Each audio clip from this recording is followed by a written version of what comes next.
너희가 아들이므로 하나님이 그 아들의 영을 우리 마음 가운데 보내사 아빠 아버지라 부르게 하셨느니라. 그러므로 내가 이후로는 종이 아니요 아들이니 아들이면 하나님으로 말미암아 유업을 받을 자니라. 아멘. 할렐루야. 하나님의 은혜가 함께 하시기를 간절히 축원합니다. 우리 서로 사랑의 인사 나누도록 하시겠습니다. 주님의 이름으로 사랑합니다. 주님의 이름으로 축복합니다. 항상 건강하시기를 기도합니다. 어버이날인데요. 우리 대부분 우리 교회는 다 어버이이신 분들 위주로 이렇게 계십니다. 그래서 오늘 이렇게 어린이부에서 이 꽃을 만들어서 카네이션 생화는 아닌데 부직포로 만든 건데 어떻게 마음에 좀 드시나요? 괜찮죠? 그래도 우리 성도님들께서 늘 건강하시고 늘 주님의 은혜 가운데 사시기를 바라는 마음으로 우리 어린이부에서 기도하는 마음으로 만들었습니다. 항상 건강하시고요. 또 늘 우리 어린이들을 위해서도 기도해 주시길 바라겠습니다. 그 로마서에 바울은 그리스도인들을 이렇게 이야기합니다. 그리스도인들을 양자다 이렇게 표현해요. 양자. 로마서 8장 15절에 보면은 너희는 다시 무서워하는 종의 영을 받지 아니하고 양자의 영을 받았으므로 우리가 아빠 아버지라 부르짖느니라. 오늘 우리 갈라디아서 말씀에도 아빠 아버지라는 표현이 있는데 로마서에도 그 말씀이 있습니다. 근데 로마서에 이 그리스도인들을 양자다 이렇게 표현합니다. 바울만 양자라는 표현을 써요. 바울만 양자라는 말을 사용합니다. 양자라는 거 우리 말이잖아요, 그죠? 우리 말 양자는 무슨 의미입니까? 이 친자녀는 아니죠. 친자녀는 아니고 자녀를 입양하였을 때 사용하는 그런 말입니다.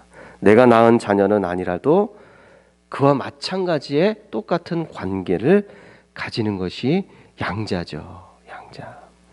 그래서 이 로마서에 나오는 이 양자라는 단어가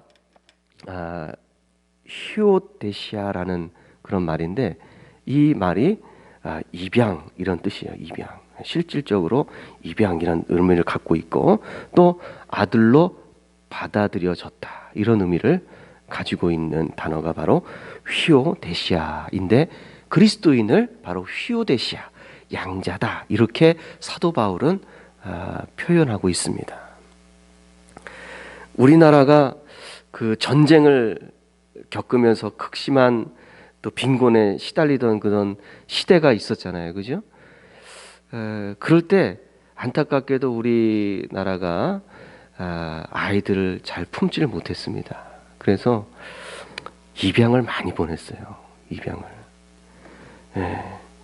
참 안타까운 현실이지만 부모 잃은 아이들도 많았고 고아가 많았고 또 너무 가난했고 그래서 입양을 많이 보내게 됐고 또 뭐 좀 안타까운 표현이지만은 그 영아 이 수출국이다라고 하는 그런 오명도 이렇게 받은 적이 있습니다.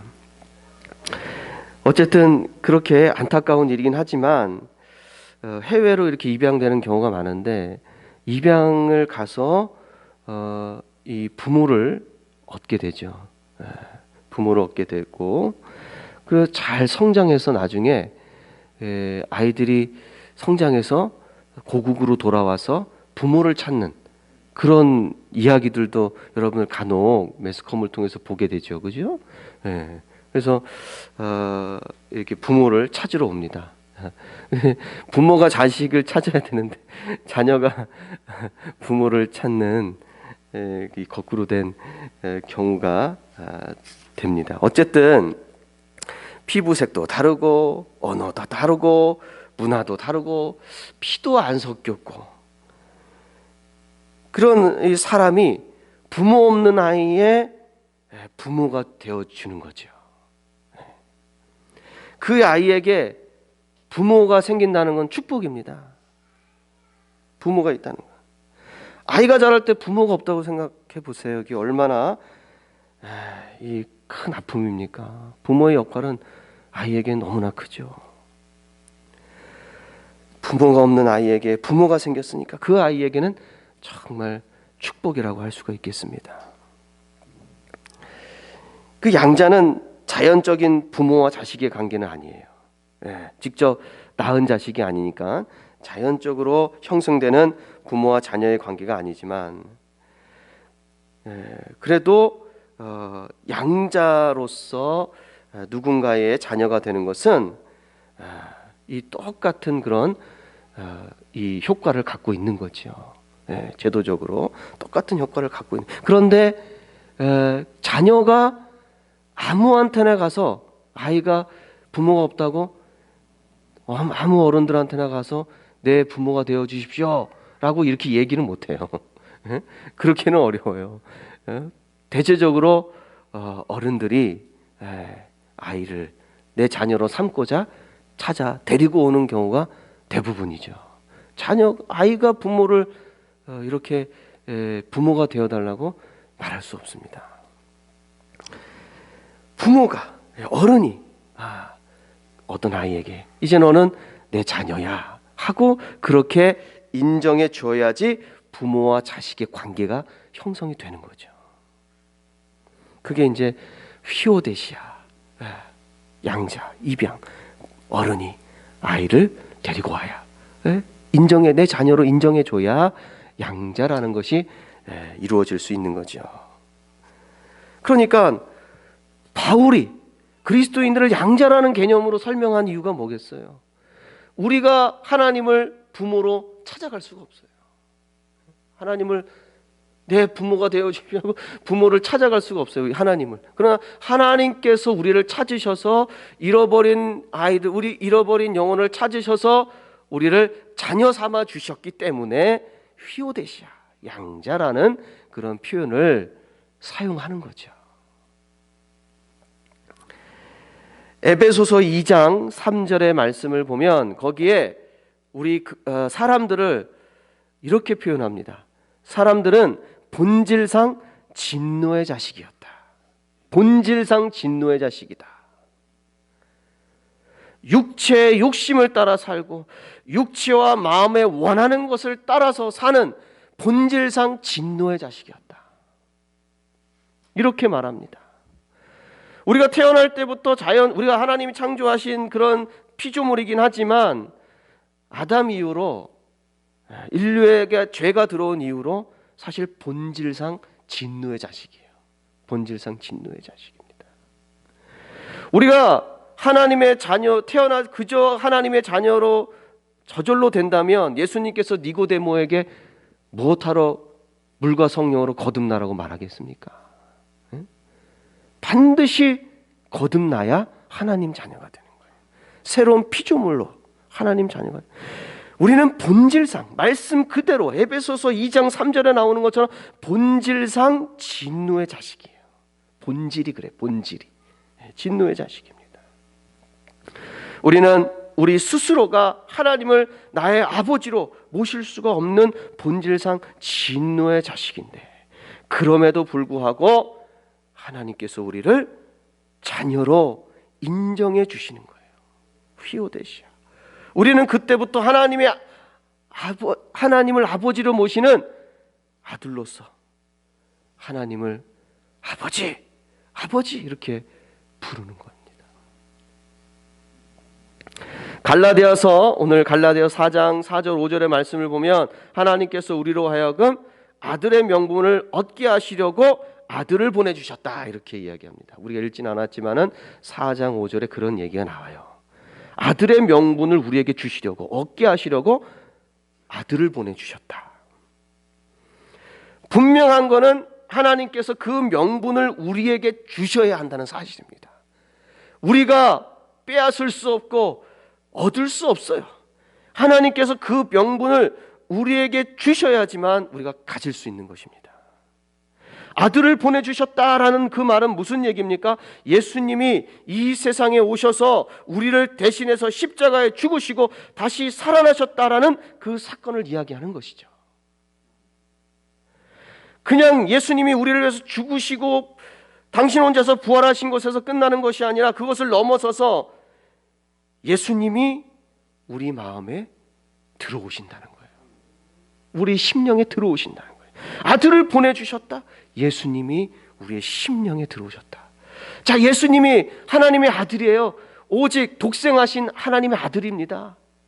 친아들. 그런데 그 예수님이 우리 마음에 들어오면서 우리도 아들의 명분을 얻게 되는 거예요. 예수님이 내 안에 안 계시면 아들의 명분을 얻을 수 없어요. 예수님이 하나님 우리에게 보내신 이유는 뭐냐? 아들의 명분을 얻게 하시려고. 우리 마음에, 우리 심령에 예수님이 들어오시고 4장 6절의 말씀을 보면은 이렇게 말씀하십니다. 아들의 영을 우리 마음 가운데 보내셨다. 아들의 영을 우리 마음 가운데 보내셨다. 우리 마음에 하나님의 아들 예수님이 들여오셨기 때문에 우리는 하나님의 아들이라 칭함을 받을 수 있고 하나님을 아버지라고 부를 수 있는 것이에요. 아들의 영이라고 그랬어요. 아들의 영. 로마서에서는 양자의 영이다. 그리고 우리는 이것을 그리스도의 영이라고 이야기하기도 하고 또 성령이라고 이렇게 얘기하기도 합니다. 성령, 아들의 영, 아들의 영, 성령. 성령을 받은 사람, 성령으로 거듭난 사람은 하나님을 그 즉시로 아버지라고 부릅니다. 성령 받은 사람. 세상 사람들은요, 하나님을 아버지라고 안 불러요. 안 믿는 사람이 하나님을 아버지라고 부른 적 보셨어요? 그렇게 안 불러요. 니들이 믿는 신, 뭐 기독교의 신, 구약 성경에 이제 전쟁이 많이 뭐 하나님의 이렇게 거룩한 전쟁이 많이 일어나는데 그런 것들을 본 사람들은 뭐 전쟁의 시대 이렇게 얘기하는 사람들도 때론 있습니다. 하나님을 사람들은 어떤 신 이렇게 표현합니다. 그러니까 아직 하나님을 제대로 알지 못하는 사람들의 표현이죠. 무슨 신. 하나님을 제대로 아는 사람은 하나님을 아버지라고 불러요. 하나님을 아버지라고 부릅니다. 성령을 받았기 때문에, 아들의 영이 마음에 들어왔기 때문에 하나님을 그때부터는 아버지라고 불러요. 그게 참된 그리스도인입니다. 하나님을 믿고 예수님을 영접했다고 하면서도 주님을 부모로서 칭하지 못하면, 하나님을 나의 참 부모로서 부르지 못하면 그 믿음이 아직 온전하지 못하다고 생각합니다. 하나님은 전능하신 분이시죠. 공의로우신 분이시죠. 우리를 항상 살피시는, 감찰하시는 분이시고 우리에게 은혜 베푸시는 자비로우신 하나님이십니다. 그러나 저는 하나님을 표현할 때 다른 어떤 말보다도 아버지라고 이렇게 부를 때가 가장 좋습니다.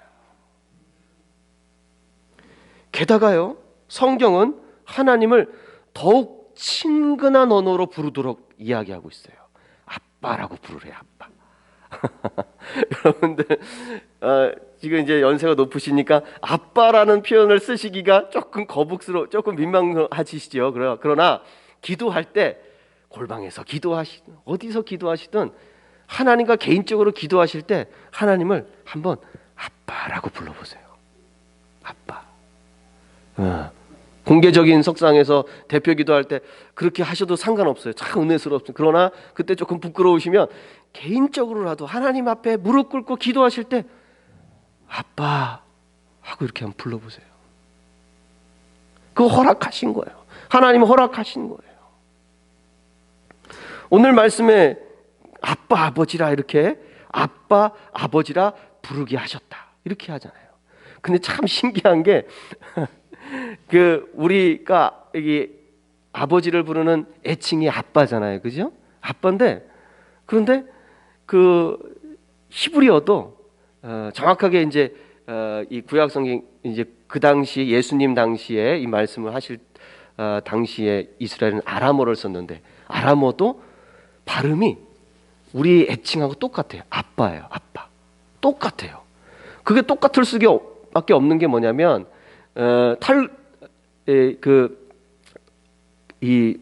이스라엘에서도 가장 처음에 아이들이 태어나서 배우는 언어가 아빠라는 거예요. 아빠. 그래서 이 아빠라는 것은 아이들이 뭐 단어라는 걸 알고 부르는 게 아니라 자연스럽게 이 부자연스러운 억양 속에서 튀어져 나오는 단어가 아빠. 그러다 보니까 거기 발음하고 우리 발음하고 똑같은 거예요. 아빠. 아빠라고 이렇게 부르라고 합니다. 이 세상에 하나님에 대해서 어떤 형용사로 꾸며본들 하나님을 아빠라고 이렇게 부를 수 있는 거하고 비교할 수 있는 형용사가 뭐가 있을까요? 하나님을 아무리 아름다운 언어로 표현해 보세요. 그런데 저는 하나님을 아빠라고 표현하는 것만큼 좋은 게 없다고 생각합니다.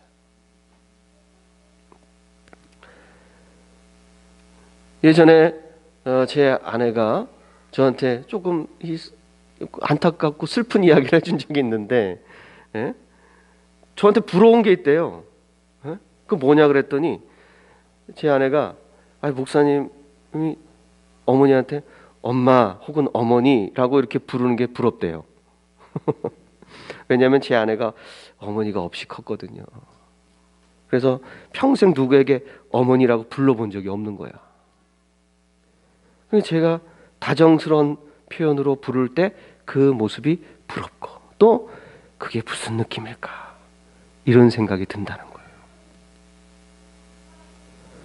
그래서 하나님을 저는 뭐 하나님이 어머니다라는 이단도 요새 생기고 그러는데, 하나님은 우리 인간처럼 뭐 남성, 여성 이런 것 자체가 사실 필요 없는 분이에요.